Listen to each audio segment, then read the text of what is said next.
শাবান মাস। দেখুন, হযরতে আবু হুরায়রা রাদিয়াল্লাহু তাআলা আনহু থেকে হাদিস বর্ণিত যে রাসূলুল্লাহ সাল্লাল্লাহু আলাইহি সাল্লাম ইরশাদ করেন, যখন রাতের 1/4 হয়, জিবরাইল আলাইহিস সালাতু ওয়াস সালাম আমাকে বলেন,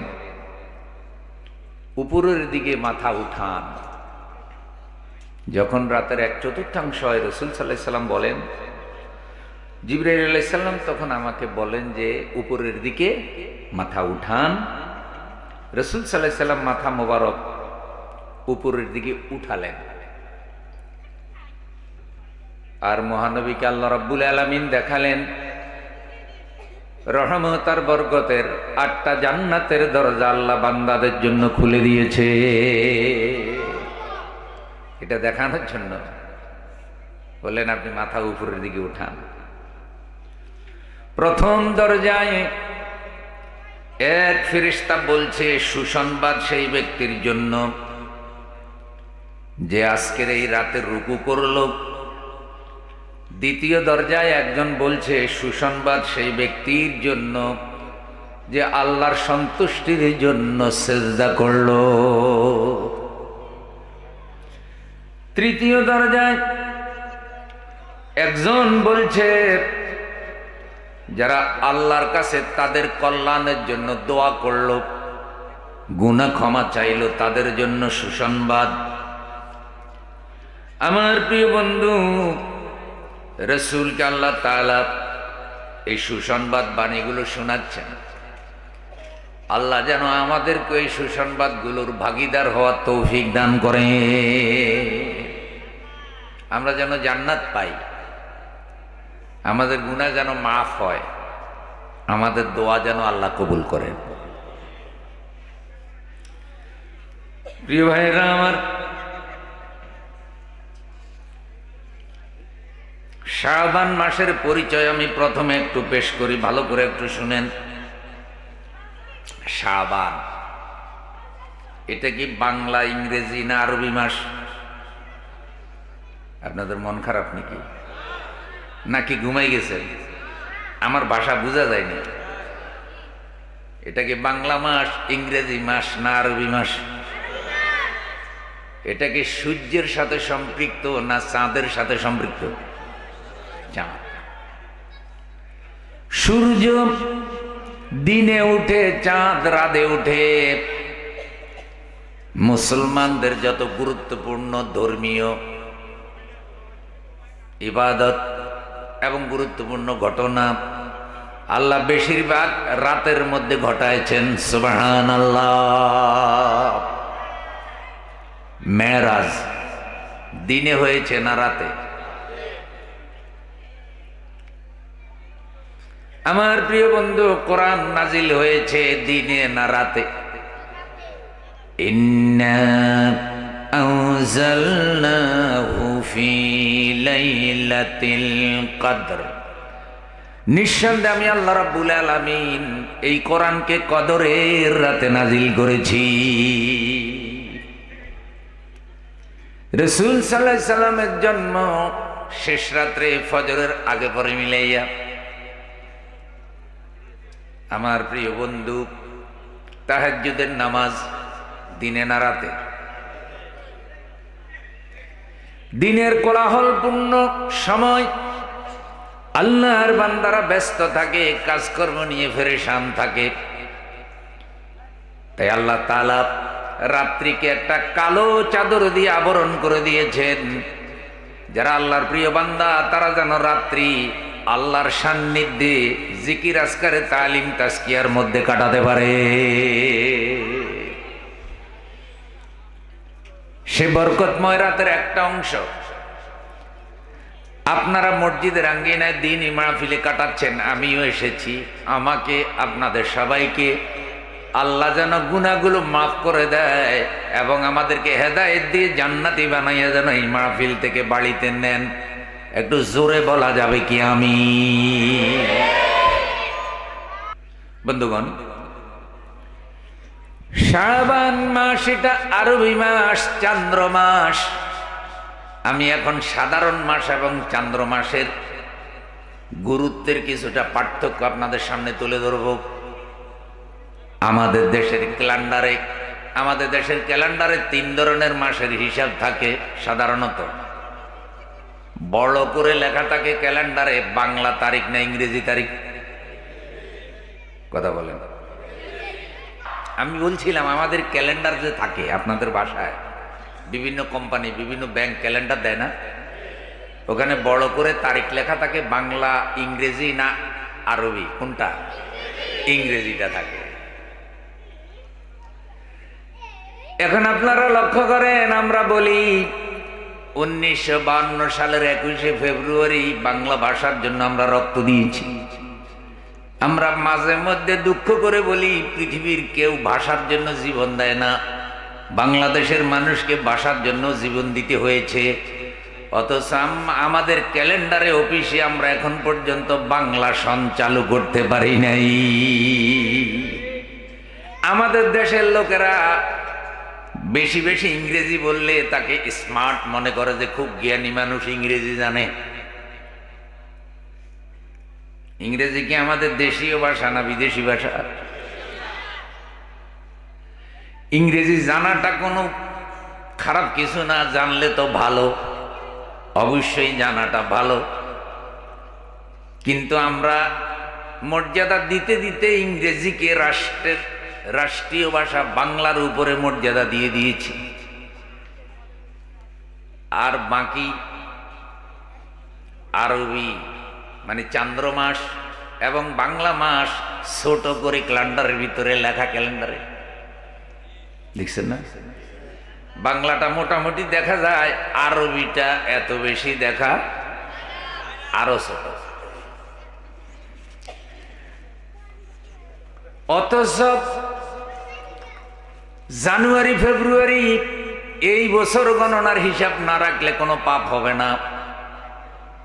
বৈশাখ জ্যৈষ্ঠ আষাঢ় শ্রাবণ এই হিসাব না রাখলে কোনো পাপ হবে না।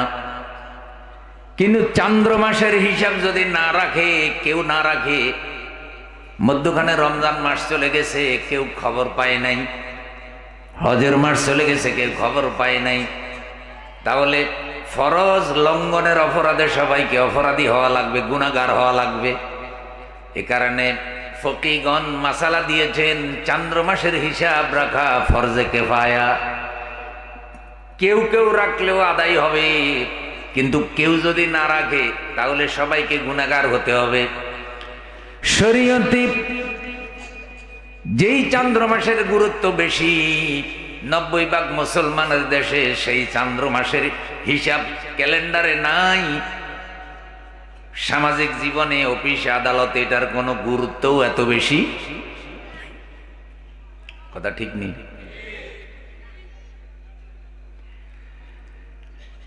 প্রিয় বন্ধু, বিদেশি কালচার আমাদেরকে পেয়ে বসেছে। আমরা বাংলা প্রেমিক বলি, 21শে ফেব্রুয়ারি আসলে বাংলা ভাষার প্রেমিক অনেক দেখা যায় কি যায় না? মন খারাপ করেন না, যায়। তারা মাঝে মধ্যে গান বলে, আমার ভাইয়ের রক্তে রাঙানো 21শে ফেব্রুয়ারি আমি কি বলতে পারে না। তার মানে বাংলা ভাষাকে প্রতিষ্ঠিত করতে হবে। কিন্তু দুঃখজনক হলেও সত্য, এই বাংলা প্রেমিক অনেক তরুণ তরুণীরা হিন্দি গান ছাড়া তাদের মনের আনন্দ মিটে না। আমাদের দেশে ধর্মীয় সংস্কৃতিতে ওদের কাছে কষ্ট, মুসিবত, কিন্তু তারা যেটাকে বাঙালি সংস্কৃতি মনে করে সেটাও তাদের কাছে এত প্রিয় না যত প্রিয় ইন্ডিয়ার দাদা বাবুদের সংস্কৃতি। কচ্ছপওয়ালারা যারা কচ্ছপের ডিম খায়, বেজার হয়েছে কথা, ওদের সংস্কৃতি, ওদের সিনেমা, ওদের নাটক, ওদের গান, ওদের পোশাক, ওদের কৃষ্টি কালচার আমাদের কাছে প্রিয়। তখন ওদের আর সংস্কৃতি জ্বালা মিটে না হিন্দি গান ছাড়া। কিন্তু যখনই কোনো ধর্মীয় অনুষ্ঠান, ধর্মীয় কৃষ্টি কালচার দেখে, তখন এরা অভিযোগ করে যে হায় হায়, সব তো মৌলবাদী হয়ে যেতেছে, সব তো ধর্মান্ধ হয়ে যেতেছে। আল্লাহ এইসব ভেজাল বাংলা প্রেমিক যারা, এদের মধ্যে থেকে ইন্ডিয়ার প্রেম উঠাইয়া বাংলাদেশের প্রেম সৃষ্টি করো। এদেরকে দেখলে বাঙালির মতো মনে হইলো, এদের চরিত্রে, কথাবার্তায়, এদের সব কিছুর মধ্যে খালি ইন্ডিয়া আর ইন্ডিয়া। আপনাদের এখানে বন্যার সময় পানি অল্প হয়েছে না বেশি হয়েছে? পানি কোত্থেকে আসছে? শরমে কয় না।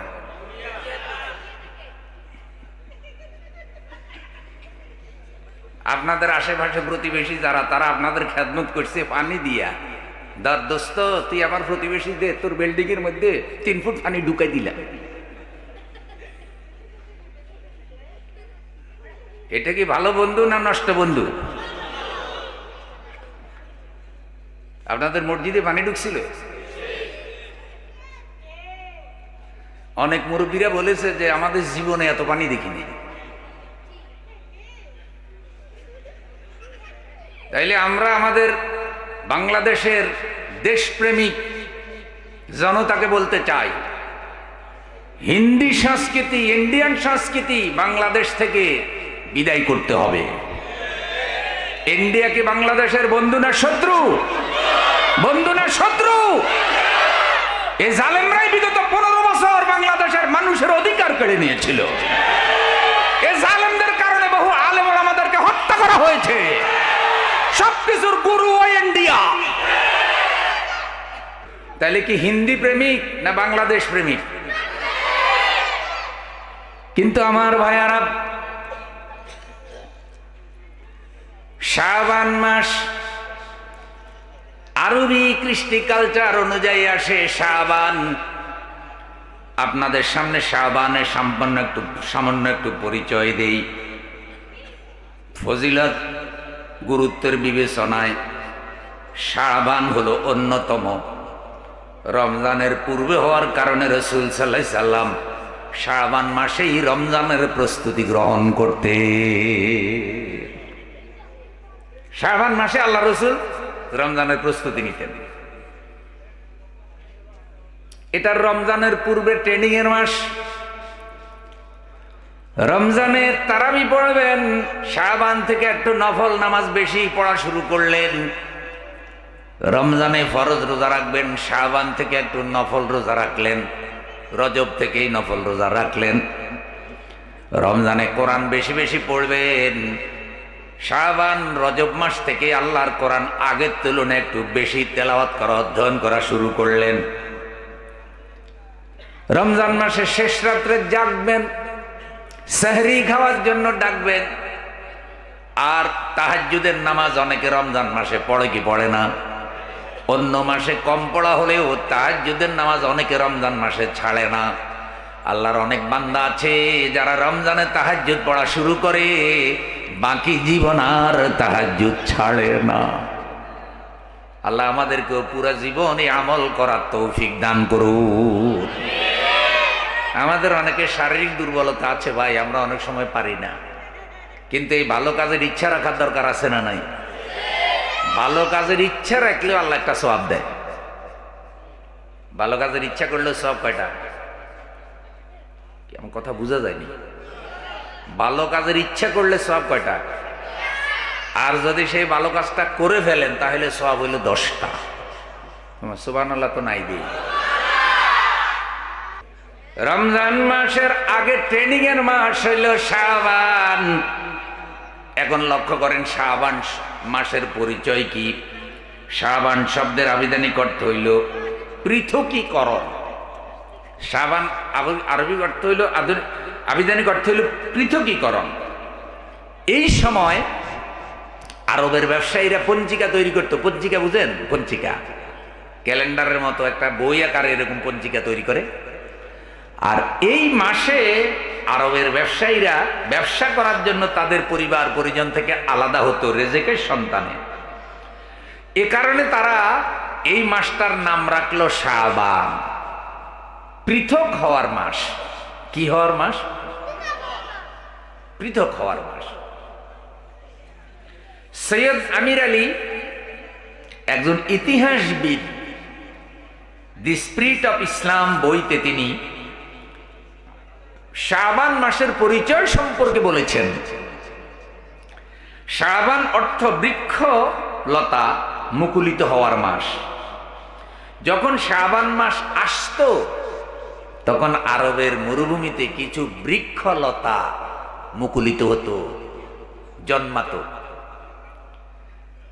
এ কারণে এটাকে শাবান বলা হয়। পাক ভারত উপমহাদেশে এই মাসকে শবে বরাতের মাসও বলা হয়। মোটামুটি কয়েকটি কারণে এই মাসটার গুরুত্ব।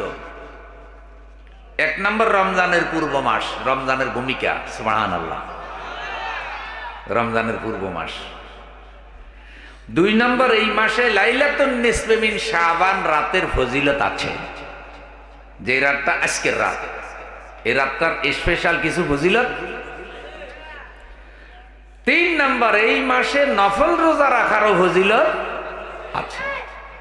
চার নম্বর, এই মাসে মানব কুলের আমল আল্লাহর দরবারে পেশ করা হয়। এই মাসটার এ কারণে আমাদের কাছে পরিচিত। লাইলাতুন নিসফে মিন শাবান কি আমাদের দেশে লাইলাতুল বারাত বলা হয়, শবে বরাত বলা হয়। লাইলাতুল বারাত অর্থ গুনাহ থেকে মুক্তির রজনী, শবে বরাত অর্থ হলো ভাগ্য রজনী।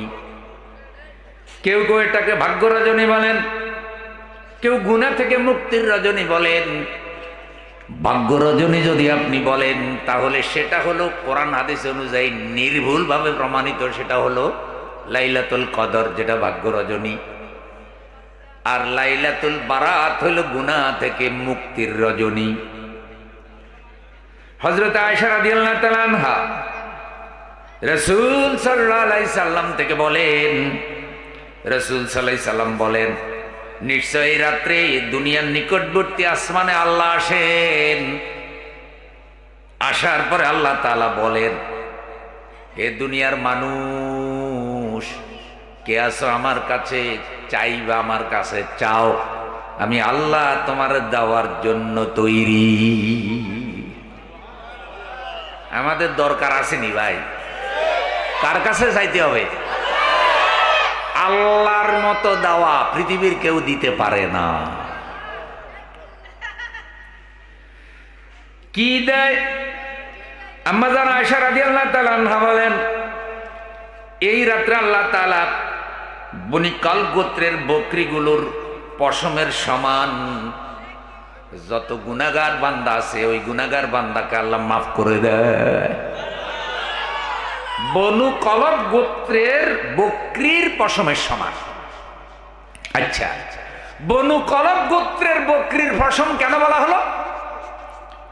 বনু কলব গোত্রের বকরিগুলো মোটা তাজা পশম থাকে বেশি, অগণিত পশম। এই অগণিত পশমের সমান গুনাহগার বান্দাকে আল্লাহ রাত্রে ক্ষমা করে। আচ্ছা বলেন তো আলোক দিয়ার ভাইয়েরা, আমাদের সবার গুনাহ আসেনি? তাইলে আল্লাহর কাছে এই মাহফিল থেকে দোয়া করি, আল্লাহ জীবনের কোনো একটা নেক আমল যদি তোমার পছন্দ হয়, ওই নেক আমলের উসিলায় আমরা তোমার দয়ার ভিখারি, আমাদের সারা জীবনের গুনাহ আল্লাহ তুমি মাফ করে দাও। জোরে বলেন আমিন। তাইলে রাতটা কি একটু ভালো লাগছে তো? কিন্তু সব মিলাইয়া বুঝবেন, এই শবে বরাতের রাতটা কি ফরজ ইবাদত না নফল ইবাদত? মন খারাপ নিয়ে ভাষা বুঝা যায়নি আমার। তো শবে বরাতে যে নফল ইবাদত, এটার গুরুত্ব বেশি না ফরজ ইবাদতের গুরুত্ব বেশি? কিন্তু আমাদের দেশের অনেক মানুষ শবে বরাতে নামাজ পড়ার জন্য আসে, অথচ ফরজ নামাজ পড়ে না। আসেনি? সারা জীবন নফল নামাজ পড়ছেন কিন্তু ফরজ পড়েন নাই, লাভ হবে? শরীয়তের আহকামগুলোর গুরুত্ব বুঝতে হবে, একটু খেয়াল করেন। ফরজ, ওয়াজিব, সুন্নত, মুস্তাহাব। ফরজ হলে এমন আমল যেটা কোনোভাবেই ছাড়া যাবে না, ছাড়লে কবিরা গুনাহ। ওয়াজিব হলো ফরজের কাছাকাছি। সুন্নত আবার দুই প্রকার, সুন্নতে মুআক্কাদা, সুন্নতে জায়েদা। আমার প্রিয় বন্ধু, তারপর হইল নফল, যেটা করলে সওয়াব আছে, না করলে কোনো গুনাহ নাই। তো যেটা করলে সওয়াব আছে, না করলে কোনো গুনাহ নাই, সেটা আমাদের রাষ্ট্রীয়ভাবে অনেক গুরুত্ব দেওয়া হয়। পরের দিন ছুটি, শবে বরাত উপলক্ষে বিভিন্ন বাণী, রাজনৈতিক নেতারাও দেশবাসীর কল্যাণ কামনা করে বাণী দেয়, কিন্তু ওই নেতারাই আবার আল্লাহর কোরআনের আইনের বিরোধিতা করে।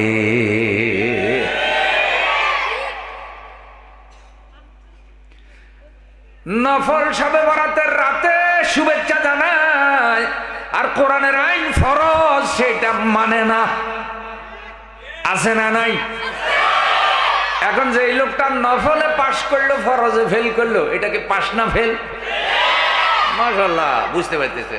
ফরজে ফেল, নফলে পাশ, এটা আসলে কি? আমি এটা বলার অর্থ নফলের দিকে নিরুৎসাহিত করা না, আমি এটা বলার অর্থ হইল নফল আর ফরজের পার্থক্য বুঝানো। মুরব্বীরা বলে পেশাব কইরা গোসল করে, পায়খানা কইরা পানি লয় না। আমি সবসময় পবিত্র থাকি ভাই, পেশাব কইরা গোসল করি, পায়খানা কইরা পানি লই না। এর মানে হলো সে গুরুত্ব কি বুঝে নাই। তো মানে নফল নিয়ে দৌড়াদৌড়ি, ফরজের খবর। নফল নিয়ে মতভেদ, নফল নিয়ে ইখতিলাফ, নফলের প্রস্তুতি খুব লক্ষ্য করেন। আমি একেবারে বাস্তবে দেখা ঘটনা বলি। আজকে তো 30 বছর খতিবির বয়স, তো 30 বছরে 30টা শবে বরাত তো পাইছি। কথা বলেন। হায় হায়, একবার মসজিদে গিয়ে দেখি মসজিদের নিচতলা ভর্তি, দোতলা ভর্তি, অজুখানাও দখল, নামাজিয়ার শবে বরাতের রাইতে। পিছনের দিকে তাকাইতেছে হুজুর আসে কিনা। তো হুজুর তো টাইমলি আসবে।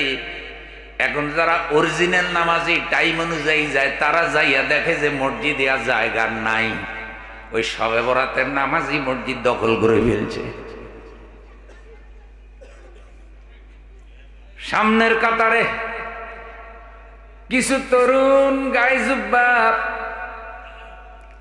পাঞ্জাবি, গলার মধ্যে মাফলার, মাথায় টুপি, স্টাইল দেখলে বোঝা যায় যে এটা নতুন নামাজি, আগে থেকে বেশি নামাজ কালমা পড়ে। তো মসজিদে এক রাতের জন্য আসলেও তাদেরকে নিরুৎসাহিত করা যাবে না। আসুক আসুক, ঘুরুক, চলুক। আসতে আসতে চলতে চলতে আল্লাহ হয়তো তারে হেদায়েত দিয়ে দেবে। আল্লাহ কবুল করুক, বলেন আমিন। তা আমি একজনরে ধরলাম, পরের দিন ঈশান নামাজ পড়লো, কিছুক্ষণ বয়ান শুনলো, এরপরে আর সে মসজিদেও নাই, ইবাদতও নাই, খালি ঘুরে, বন্ধু বান্ধব লইয়া কি করে, ঘুরে ঘুরে চা খায়, আড্ডা দেয়, গাড়িতে ঘুরে, মোটর সাইকেলে ভোঁ ভোঁ করে, এমন ভাবে চলে যেন তুফান আসতেছে। আছে না? মোটর সাইকেল একবার বামে কাটে, একবার ডাইনে কাটে, এমন স্টাইল দেখায় যে ওনার মতো ভালো চালক আর কেউ। শেষ পর্যন্ত এই বেশি স্টাইল করে চালাইতে গিয়া ট্রাকের নিচে ঢুকে যায়। পরে দেখি যে আল্লাহর শবে বরাতের রাত, ঈশার নামাজে যারা ছিল, ফজরের নামাজে তার অর্ধেকও নাই। পরের দিন জোহরের নামাজে আগের মতো মুসল্লি। আসরের আগে দেখলাম যে একজন ঘুরতেছে, তরুণ। জিজ্ঞাসা করলাম, ভাই কালকে যে নতুন পায়জামা পাঞ্জাবি পরে মসজিদে গেছেন, খুব সুন্দর লাগছে, আপনাকে ওয়েলকাম, আল্লাহ আপনাকে কবুল করুক, আপনার নামাজও কবুল করুক, কিন্তু আজকে তো জোহরের নামাজে দেখলাম না। কয় হুজুর মন খারাপ করিয়েন না, পায়জামা পাঞ্জাবি এখনো আছে, আগামী শবে বরাতে আবার দেখা হবে। মজা করে কইল আর কি। বলেন তো এরকম নামাজি আছে না? শুধু শুক্রবারে যায়, সাপ্তাহিক নামাজি, আর পুরো এক সপ্তাহের মধ্যে কোনো নামাজ তার কি নাই। তো এভাবে হইলে চলবে মুসলমান? কিন্তু একটা ভালো দিক, সেই ভালো দিক কি, শবে বরাতের রাইতে যদি মসজিদে আসে, মসজিদ যদি ভরে যায়, যারা ভালো দাঁড়িয়ে আল্লাহ, তারা সেখানে ফরজের গুরুত্ব বুঝাবে, নফলের গুরুত্ব বুঝাবে, নফলের মর্যাদা কতটুকু আর ফরজের মর্যাদা কতটুকু পার্থক্যটা বুঝাবে। কবিরা গুনাহ করলে কি হবে, হারাম খাইলে কি হবে, অন্যায় করলে কি হবে, জুলুম করলে কি হবে, ধর্মের কথাগুলি বুঝাবে, তাওবা করাবে, কান্নাকাটি করবে। হতে পারে এই এক রাত্রে মসজিদে আসার কারণে ভালো বয়ান শুনে আল্লাহ তার অন্তর ঘুরাই দিয়েছে, লোকটার গুনাহ মাফ হয়েছে, আল্লাহ তার হেদায়েত দিয়েছে। হতে পারে কি পারে না? যারা দাওয়াতের কাজ করে তারা এই রাতের উপস্থিতিকেও দাওয়াতের কাজে লাগায়। অতএব মসজিদে আসলে, বয়ানে আসলে কাউকে নিরুৎসাহিত করার দরকার নাই। সেই তুলনায় আপনাদের এই কমিটি খুব ভালো কাজ করছে। এক কাজে দুই কাজ, ফজিলত দুইটাই পাইতেছেন। পাইতেছেন না? দিনই কথা শুনছেন, ঈশার নামাজও পড়ছেন। খুব খেয়াল করেন হাদিস কি। হাদিস হইল রাসূল সাল্লাল্লাহু আলাইহি সাল্লাম বলেন, লাইলাতুন নিসফি মিন শাবান, আল্লাহ পৃথিবীবাসীর দিকে মনোনিবেশ করেন। মনোনিবেশ করে আল্লাহ তাআলা তার অগণিত বান্দাকে জাহান্নামের আগুন থেকে ক্ষমা করে দেন। বহু গুনাহগার বান্দাকে আল্লাহ গুনাহ মাফ করে দেয়। তবে আমার আল্লাহ হিংসুক এবং যে শিরিক করে তাকে মাফ করে। কয়টা ভাবের কথা বললাম? একটা হইল হিংসা, আর একটা হইল শিরিক। এই দুইটা যারা করবে তারা শবে বরাতের রাইতেও ক্ষমা পাবে, ক্ষমা পাবে। তাহলে শবে বরাতের রাইতে ক্ষমা পাইতে হইলে শিরিক আর হিংসা, এই দুইটা ছাড়ার দরকার আছে না নাই? বাংলাদেশে বহু শিরিক চালু আছে। এক নাম্বার, আল্লাহর সাথে অন্য কাউকে শরীক করা, ইবাদতে, দোয়ায়, বিশ্বাসে, আইনে, আল্লাহর সিফতে, আল্লাহর গুণে কোনো ক্ষেত্রেই করা যাবে না। আমরা যে শাহাদা পড়ি, সেই শাহাদার মধ্যে আমরা বলি আশহাদু আল্লা ইলাহা ইল্লাল্লাহু ওয়া আশহাদু আন্না মুহাম্মাদান আবদুহু ওয়া রাসূলুহু। আমি সাক্ষী দিচ্ছি আল্লাহ ছাড়া কোনো ইলাহ, লা ইলাহা, লা ইলাহা। আমি আরো সাক্ষী দিচ্ছি ওয়া মা আনা মিনাল মুশরিকিন, আমি শিরিক করি না। আমি হজে গেলেও সাক্ষী দিচ্ছি লাব্বাইক আল্লাহুম্মা লাব্বাইক, লাব্বাইক লা শারীকা লাকা লাব্বাইক, ইন্নাল হামদা ওয়ান নি'মাতা লাকা ওয়াল মুলক লা শারীকা লাক। আমি হাজির, হে আল্লাহ আমি হাজির, এই ঘোষণা দেওয়ার জন্য হাজির, তোমার কোনো শরীক নাই। আমি এই স্বীকার করতেছি আমি যত নেয়ামত ভোগ করি সব তোমার। আমার দিকে তাকান, যত নেয়ামত সব কার? আলো বাতাস কার? গ্রহ নক্ষত্র কার? আসমান জমিন কার? মাটির নিচের পানি কার? তাহলে আল্লাহ বড় দানশীল, আল্লাহ নিয়ামত আমরা ভোগ করি, এই কারণে আল্লাহর সাথে আমরা শিরিক করি না। আমার একটু জবাব দেন, সাইকেলের চাকায় বাতাস ঢুকাইতে টাকা লাগেনি? সাইকেলের চাকায় বাতাস ঢুকাইতে এক চাকার বিল দিলেন 5 টাকা। জীবন চাকা বাতাসের উপরে চলে, নাকে দিয়া নিঃশ্বাস টানে না ছাড়েন। আল্লাহ যদি বলতো বান্দারে নিঃশ্বাস টানতে আমারে দিবি 2 টাকা, ছাড়তে দিবি 2 টাকা, সারা জিন্দেগির কামাই রুজি দিয়া বাতাসের বিল দেওয়া যাইতো না। বুঝতেছেন ভাই? কয় আমরা যার নুন খাই তার গুণ গাই। তো তুমি কার গুণ গাও? ওই যে দলের নুন খাই তাই দলের গুণ গাই, নেতার নুন খাই নেতার গুণ গাই, দলের গোলাম নেতার গোলাম, আসেনি এরকম? দল আল্লাহর বিরুদ্ধে কথা বলে, হেও আল্লাহর বিরুদ্ধে কথা বলে। নেতা আল্লাহর আইনের বিরুদ্ধে কথা বলে, হেও আল্লাহর আইনের বিরুদ্ধে কথা বলে। হে বলতে চায় যে দল আর নেতা নাকি তার কিছু উপকার করছে, তারে নুন খাওয়াইছে। আপনি বলেন তো দল আর নেতায় তারে নুন খাওয়াইছে না আল্লাহ বেশি নুন দিছে? নেতা বানাইছে কে? জমিন কার? ওরে বানাইছে কে? ওরে কথা বলার ক্ষমতাকে দিছে। এখন নেতার গোলাম, দলের গোলাম হয়ে আসে আল্লাহর দুশমন হয়ে গেছে, এমন নিমক হারামও আছে না নয়?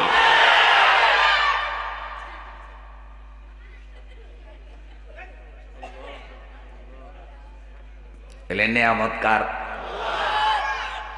চোখটাকে দিছে,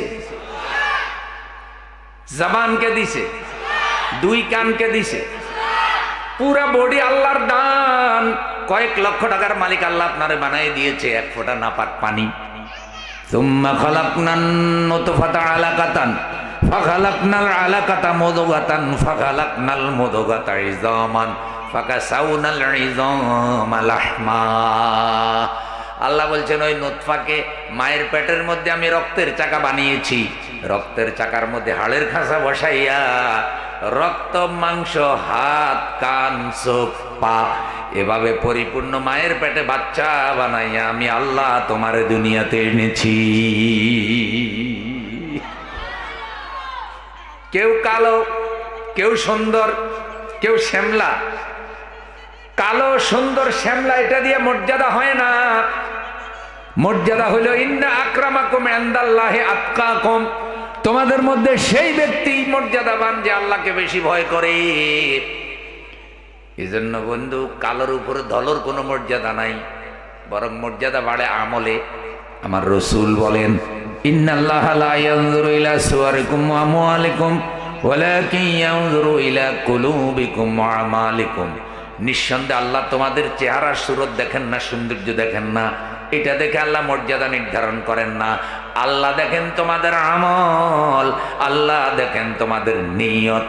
আল্লাহ তোমারে খুশি করার নিয়তে আমাদেরকে বেশি করে নেকামল করার তৌফিক দাও। একটু জোরে বলেন আমিন।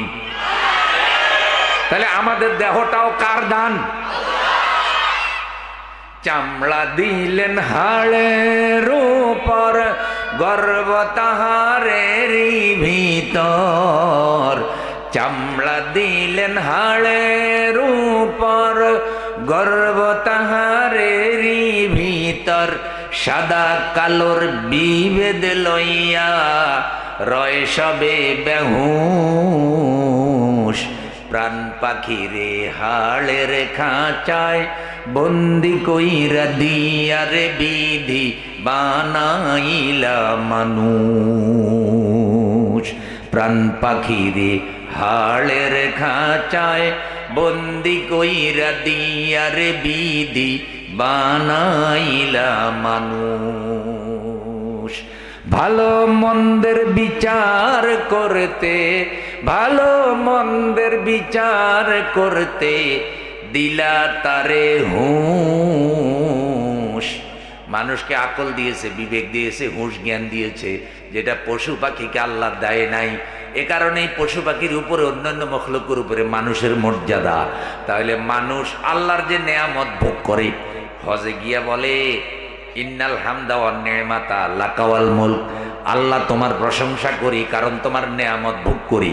আল্লাহ এটাও স্বীকার করি সকল ক্ষমতার মালিক কে?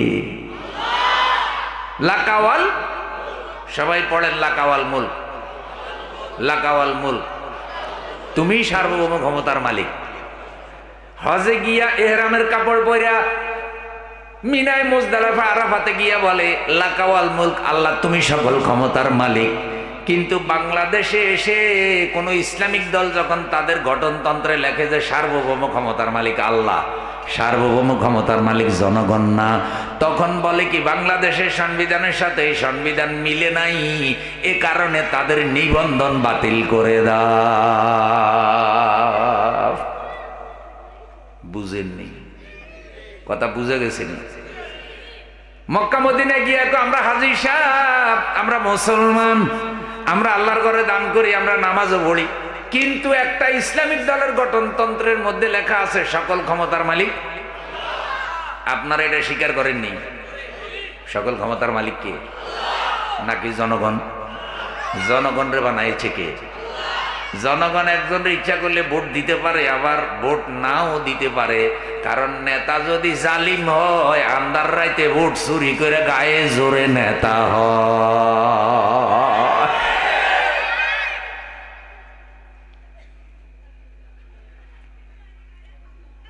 তাইলে বুঝা গেছে জনগণের বহু লোকে মূল্যায়ন করেও না। হ্যাঁ, জনগণের অধিকার দিয়েছে, জনগণ পছন্দ করি নেতা একটারে বাছাই করবে। এখন জনগণের পছন্দনীয় নেতা কে হবে, তার কোয়ালিটিও কোরআন হাদিসে আছে। একটু লক্ষ্য করেন, পয়েন্ট যখন আসছে একটু বলে দেই। মসজিদে যিনি নামাজ পড়ান তারে কি বলে? ইমাম শব্দের বাংলা অর্থ নেতা। আচ্ছা, মসজিদের ইমাম বাছাই করে কিছু কোয়ালিটি দেখে বাছাই করেনি। এক নম্বর হলে ইমামের দাঁড়ি থাকতে পারবে না। কি কি থাকতে হবে? দুই নম্বর হলে ইমাম শার্ট প্যান্ট পরবে। কি থাকতে হবে? জুব্বা সুন্নতি জামা যেটা আমরা বলি এটা থাকা লাগবে। তিন নম্বর হইল ইমাম সাহেব কোরআন হাদিসের মাসালা মাসাইল সম্পর্কে ভালো জানা লাগবে। চার নম্বর হইল ইমাম সাহেব তেলাওয়াত সহি করবেন, কোরআন হাদিসের হক কথাও মসজিদে বলবেন। এরপরে সুদ খাবেন না, ঘুষ খাবেন না, অন্যায় অবিচার করবেন না, সন্ত্রাস চাঁদাবাজি করবেন না। আপনাদের এই সমিতির হাটে বড় চাঁদাবাজ এমন লোকের মসজিদের ইমাম বানাবেননি। সমিতির হাট পুরা দখল করে ফেলাইছে। সমিতির হাটের টেম্পো স্ট্যান্ড দখল করছে, বাস স্ট্যান্ড দখল করছে, এরপরে মসজিদের ইমাম তারা বানাইবেননি। কেন বানাইবেন না? চাঁদাবাজ চাঁদাবাজ। তাহলে বুঝা যায় যারা আল্লাহর সন্তুষ্টির জন্য নেতা বাছাই করে, নেতা সমর্থন দেয়, তারা কোরআন হাদিস অনুযায়ী বাছাই করে। যেভাবে মসজিদের ইমাম কোরআন হাদিস অনুযায়ী বাছাই করে, সামনে কিন্তু সমাজ আর রাষ্ট্রের ইমামও কোরআন হাদিস অনুযায়ী বাছাই করবেন। সুযোগ পাইলে ভোটটা আল্লাহওয়ালাদেরকে দিবেন, তবেই শবে বরাতের হক আদায় হবে। নারায়ে তাকবীর। আচ্ছা বলেন তো, আমি কি কোনো দলের বিরুদ্ধে কইছি? এখন কিছু লোক কয় হুজুর এই কথা বলে কেন? ওয়াজে হুজুর খবরের ওয়াজ করবো, আর আকাশের ওয়াজ করবো, কবরে ফিডানির ওয়াজ করবো, ফুলচেরাতের ওয়াজ করবো, হুজুরে ভোটের ওয়াজ করে কেন? কারণ ওইনি জানে যে হুজুর কোরআন হাদিস অনুযায়ী যারা ভোট দিতে বলবে সে বাছাইতে আমি টিকার সম্ভাবনা। তাইলে পাবলিক তো বুঝে ফেলবে আমি নষ্ট, আমারে ভোট দিব না। এই জন্য তো হুজুর ঠান্ডা ওয়াজ করিয়েন, আর ওয়াজে চাইন ভোটের কথা কি? মানে ওয়াজরে কি করতে চায়? ওয়াজরে কাইডা দিবে চায়। তাইলে আমি বলছি, আপনি যখন বলবেন সকল ক্ষমতার মালিক, তাহলে আল্লাহর সার্বভৌমত্ব স্বীকার করবে, আল্লাহর আইন কানুন জমিনে প্রতিষ্ঠিত করবে, এমন লোকের নেতা বানানোর দরকার আছে না নাই? এমন লোক মসজিদেও নেতা হবে, মসজিদের বাহিরেও নেতা হবে, তবে মসজিদেও শান্তি থাকবে, বাহিরেও শান্তি থাকবে। ঠিক না বেটা? পিছনের বাইরে আমার কথা বোঝা যায়নি? মাশাআল্লাহ। যতক্ষণ তাজা আছে ততক্ষণ বয়ান চলবে, যখন দেখি যা তাজা নাই তখন বয়ান নেই। আল্লাহ আজকের রাতটা আমাদের গুনাহ মাফের উসিলা বানাই দাও। তাইলে কয়েকটা কথা বলছেন, লা শারীকা লাক, তোমার কোনো শরীক, নিয়ামত ভোগ করি তোমার, প্রশংসা আদায় করি তোমার, সকল ক্ষমতার মালিক তুমি, লা শারীকা লাক। এই কথা কোথায় বললো? হজে গিয়া বললো, উমরায় গিয়া বললো। এই রমজান মাসে বহু লোক উমরায় যাবেনি, যাইয়া কথা এগুলা বলবে, বইলা বাংলাদেশে ফিরে আইসা আবার আল্লাহর আইনের বিরোধিতা করে। যারা আল্লাহর আইন প্রতিষ্ঠার কাজ করে তাদের বিরুদ্ধে লাগে, এমন চরিত্রের নামদারি মুসলমান আছে না নাই? তাহলে এটা শিরিক। এটা কি? এটা কি? সে শিরিক করছে আল্লাহর আইনের সাথে। তাহলে শবে বরাতের রাইতে যে শিরিক করে তার ক্ষমা পাওয়ার কোনো সম্ভাবনা? এটাকে আমি বলছি না, রসুল বলছে। তাহলে রসুলের কথা হইলে আমাদের মানতে কোনো অসুবিধা? তাহলে আলোক দিয়ার ভাইয়েরা মেসেজ পাইলাম কি, শবে বরাতের রাইতে ক্ষমা পাইতে হলে শিরিক ছাড়া লাগবে। সুতরাং বাংলাদেশের যত বড় বড় নেতা, যত বড় বড় দল, যত বড় বড় শিক্ষাবিদ, যত বড় বড় সুশীল, যত বড় বড় রাজনীতিবিদ, যত বড় বড় ব্যবসায়ী, যত বড় বড় বুদ্ধিজীবী, যারা আল্লাহর আইনের বিরোধী, শবে বরাতে রহমত চায়, বরকত চায়, আল্লাহর আইনের বিরোধিতা কইরা মানুষের আইন প্রতিষ্ঠা করলে শিরিক হয়। আর যারা এই শিরিক করে তাদের শবে বরাতের রাইতে ক্ষমা নাই।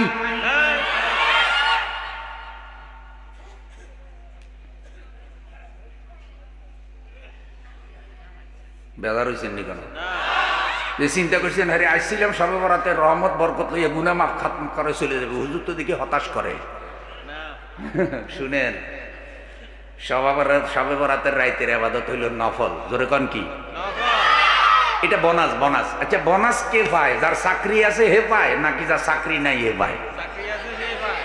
তো এই যে সারা বছর ফরজ ওয়াজিব সুন্নত নফলে আমলগুলা করলে হেতেই তো চাকরিওয়ালা মুসলমান, এতে কাজ চাকরি করে। এখন যে সারা বছর নাই শবে বরাতের রাইতে আইছে বোনাস নিতে, চাকরি আসেনি, এলে এর বোনাস আসেনি।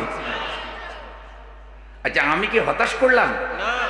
আমি বলছি আপনিও এটা পাবেন, কিন্তু শুধু শবে বরাতের রাইতে আসবেন, বাকি বছর আসবেন না, এটা যেন না হয়। আচ্ছা একটু উদাহরণ দেই ভাই, খারাপ লাগেনি কোনো? উদাহরণটা হইল, এ আমার হাকিম আব্দুল মুমিন ভাই আইন করছে। কি আইন? যে আমার দোকান থেকে কেউ যদি 500 টাকার ওষুধ নেয় 100 টাকা ফ্রি। কি কইছি আমি? 500 টাকার ওষুধ দিলে 100 টাকা ফ্রি, মানে 100 টাকা তিনি বোনাস পাইবেন। তাহলে ওষুধ কিনতে হবে কয়শো টাকা, বোনাস পাইব কত? এখন একজন যদি যাইয়া বলে ভাই আমারে বোনাস দেন 100, কিন্তু 500 টাকার ওষুধ আমি কিনতে রাজি, তো বোনাস 100 দিবনি। এখন যারা সারা বছর ফরজ নামাজ পড়ে না, যারা হক হালালি খায় না, সুদ খায়, ঘুষ খায়, শবে বরাতের রাইতে বোনাস নিতে আসে, ওই ভাইয়ের মতো 500 টাকা ছাড়া কয় বোনাস দেন, মানে সারা বছর ফরজ আমলে নাই, শবে বরাতের ফজিলত নিতে চায়।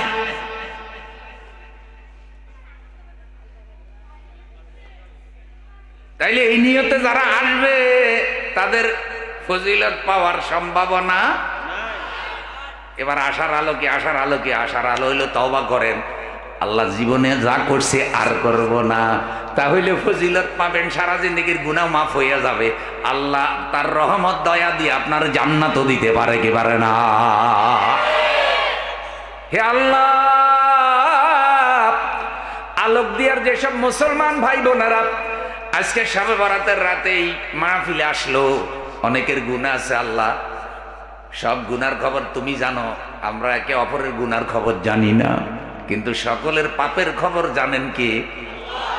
এই মাহফিলে যখন আসছি আল্লাহ আমরা তওবা করতেছি, আর গুনাহ করব না, তোমার রহমত তোমার দয়া মায়া দিয়ে আল্লাহ আমাদের সবাইকে মাফ করে দাও, আমাদের সবাইকে শবে বরাতের পরিপূর্ণ ফজিলত দান করো। একটু জোরে জোরে বলেন আমিন। শিরিক এগুলো আল্লাহর আইনের সাথে শিরিক। আরেকটা শিরিক হইল সেজদা করার কথা, আল্লাহরে সেজদা করে ফিসাবের মাজারে, আসেনি? জীবন মরণ নাও বাসাইলাম খাজা, তোর নামে খাজা, আমারে লইয়া যাও খাজা মদিনার পানে। এই দোয়াটা আল্লাহর কাছে করলো নাকি খাজার কাছে করলো? মদিনায় নেওয়ার মালিক কি আল্লাহ না খাজা? তাহলে আল্লাহ ছাড়া কোন মখলুকের কাছে দোয়া করা এটা শিরিক, এটা দোয়ার মধ্যে শিরিক। গজলটা এমন যদি হইতো, জীবন মরণ নাও বাসাইলাম আল্লাহ তোর নামে, আল্লাহ আমারে লইয়া যাও আল্লাহ মদিনার পানে, তাহলে গজলটা ঠিক আছে।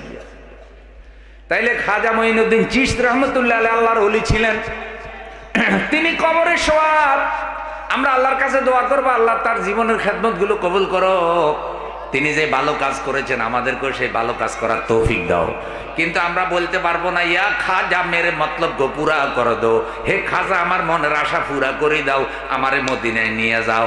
খাজায় তো মদিনায় নেওয়ার ক্ষমতা রাখে না, মদিনায় নেওয়ার ক্ষমতা রাখে আল্লাহ।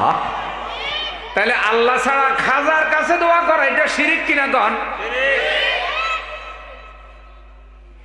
আল্লাহর দন খাজারে দিয়া আল্লাহ গেছে গায়েব হইয়া, এক লোকে গাইছিল নি, এটা নাকি একটা জালালি গান। আল্লাহর দন খাজারে দিয়া আল্লাহ গেছে গায়েব হইয়া,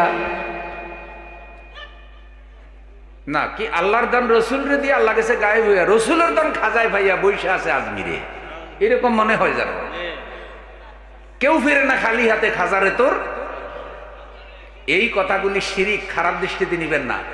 মনে রাখবেন যেখানে আল্লাহর কোনো বান্দার কবর হয়, ওই কবরকে কেউ কেউ মাজার বলে। মাজার মানে হলো দর্শনীয় বস্তু যেটা মানুষ দেখে, কিন্তু কবরের কাছে কিছু চাওয়া যাবে না। আচ্ছা, আপনারা যারা মদিনায় যান, আপনারা কি রসুলের কাছে দোয়া করেন না আল্লাহর কাছে? আপনারা কি মদিনায় গিয়ে বলেন যে হে রসুল আমার একটা বাচ্চা দেন, বাচ্চা নাই, হে রসুল আমার দোয়া আমার ক্ষমা করে দেন, হে রসুল আমার ব্যবসা বাণিজ্য বরকত দেন? এটা কি রসুলের বলেন না আল্লাহর বলেন? বরং মদিনার যারা খেদমত করে হারামাইন কর্তৃপক্ষের পক্ষ থেকে, তারা এত সতর্ক যে যখন কেউ রসুলের রওজার দিকে ফিরে দোয়া করে, তাকেও ফিরে দেয় কাবার দিকে আর বলে যে আল্লাহর কাছে বলো, এই রওজার যিনি আছেন তিনি তোমার দোয়া কবুল করার মালিক না, দোয়া কবুল করার মালিক। তবে হ্যাঁ, তিনি মর্যাদাবান, তিনি রসুল, তিনি পয়গাম্বর, আল্লাহ তার সুপারিশ কবুল করবেন, কিন্তু দোয়া করতে হবে কার কাছে? আল্লাহর কাছে। দুরূদ শরীফ পড়ে দোয়া করো, তওবা করে দোয়া করো। তাহলে বলেন কোন মাজারের কাছে গিয়ে দোয়া করবেন নি? কোন মাজার আপনারা ছেলে দিতে পারবেনি? এগুলা শিরিক কিনা? তাহলে যারা শিরিক করে তারা তো শবে বরাতের রাইতে ক্ষমা পাবে। আচ্ছা, মানুষ যে মরে যায় কবরস্থানের মধ্যে ওই মরা মানুষের মূর্তি বানাই দিলে এটা শিরিক হইব নি? ভাই আমি হক কথা বয়ান করলে কোনো অসুবিধা নাই তো? আগে না কইতে যে হুজুর হালকার উপরে নরম বয়ান করেন, মঞ্চে উঠার আগে বলতে কি হুজুর দিনকাল বেশি ভালো না, একটু হালকা ঠান্ডা ঠান্ডা ওয়াজ করিয়ে। তো বললাম যে ভাই কিরে ঠান্ডা আর গরম ওয়াজ কোনটা? কোরআন হাদিসে তো আছে। কয় কোরআন হাদিসে থাকলে চুপে চাপে থাকুক, সব কথা বলিয়েন না, যাতে ওনারা বেজার হবে এমন কোন কথা কোরআন হাদিসে থাকলেও বলা। এখন কি এই সমস্যা আসেনি? আগেও আমরা কথা হক কথাই বলছি, ওনাদের কথা শুনি নাই। ওনাদেরকে বলছি ভাই দল বড় না আল্লাহ বড়, নেতা বড় না কোরআন বড়, সুতরাং আল্লাহরে খুশি করো, কোরআনের বিধিবিধান মানো। হাসরের দিন যখন বিপদে পড়বে, কবরে যখন ফিডানি খাইবা, নেতারও খবর থাকবে না, দলেরও খবর থাকবে না, তুমি আর তোমার আমল ছাড়া কবরে আর কিচ্ছু নাই। সুতরাং কোন দল আর কোন নেতাকে খুশি করার জন্য আল্লাহর দুশমন হইও না, রসুলের দুশমন হইও না।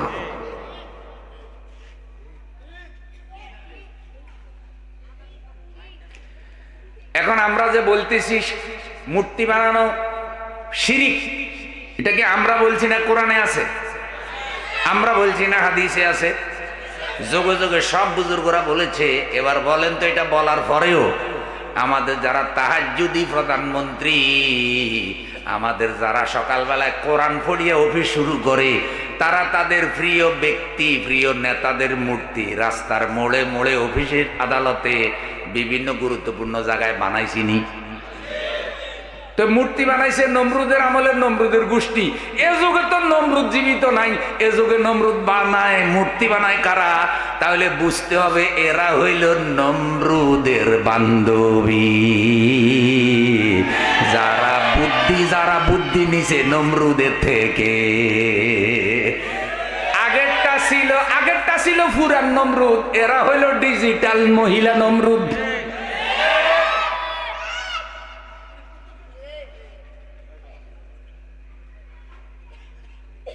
অসুবিধা লাগেনি কোন? সামলা জ্বলেনি কোন? জ্বলবো জ্বলবো, সামলা ওই বেটা সামলা জ্বলবো, যার সামলার মধ্যে নমরুদি দাউদ হইছে। কি দাগ? হ্যাঁ, নমরুদি অ্যালার্জি যার হইছে, যখনই কোরআন হাদিসের ওয়াজের মলম লাগাবেন তখনই জ্বলবো। জ্বললেই বুঝতে হবে যে ওয়াজে কাজ হইতেছে।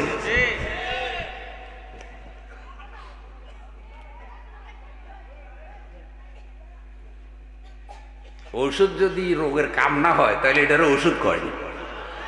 তো ওয়াজ তো হইল ইমানের রোগ চিকিৎসা করার জন্য ওয়াজ, কথা বলেন, ধর্মীয় রোগ চিকিৎসা করার জন্য ওয়াজ। এখন ওয়াজ যখন ধর্মীয় যে সমস্যাগুলি আছে এগুলি সমাধানের জন্য হবে, তখন যাদের মধ্যে এই সমস্যাগুলি আছে তাদের হালকা পাতলা জ্বলার সম্ভাবনা আছে না নাই?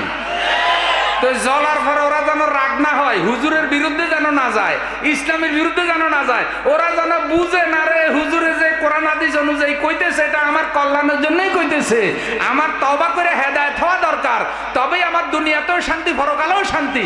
কিন্তু হুজুরের ওয়াজের উল্টা ব্যাখ্যা যদি আমি করি তাইলে তো হাসরের দিন আমি ফেরাউন নমরুদের সাথেই উঠা লাগবে, কারণ নমরুদে মূর্তি বানাইছে, আমিও মূর্তি বানাই।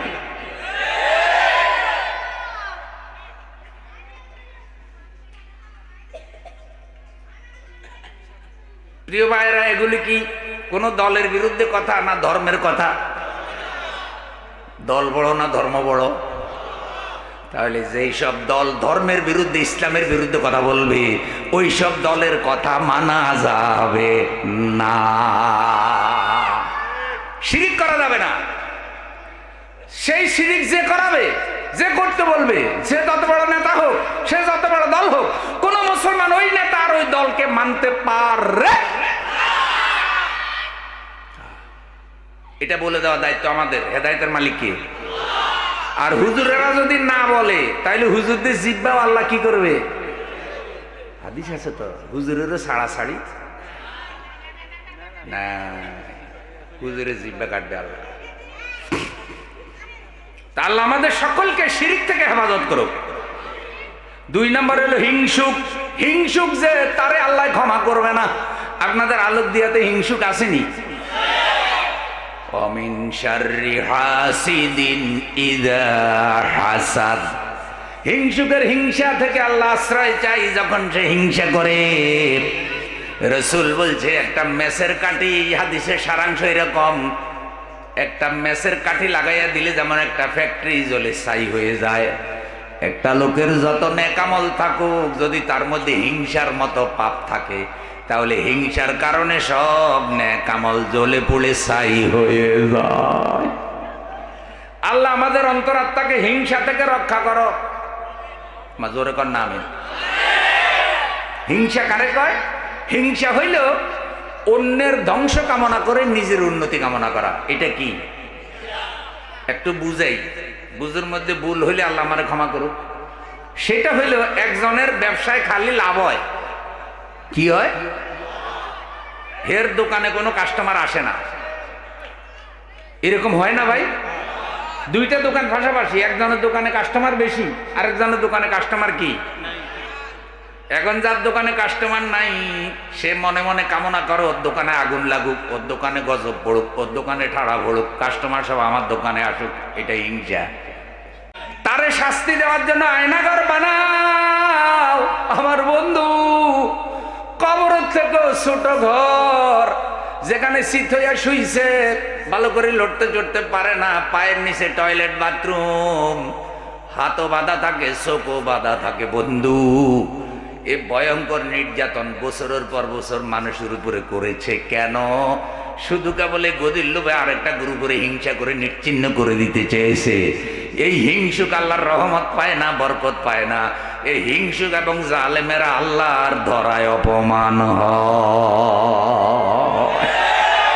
লম্বা সময় সুযোগ পায়, কিন্তু একটা ভোটে আল্লাহ ধরেনি। জনাব নমরুদ মিয়া, কি নাম? ইব্রাহিম আলাইহিস সালামকে আগুনে ফেলে দিয়েছে।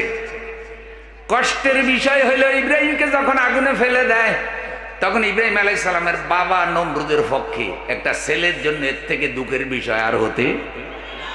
ইব্রাহিম আলাইহিস সালাম আল্লাহর রসুল, আল্লাহর নবী, আল্লাহ 10খানা সহিফা তার উপরে নাজিল করেছে।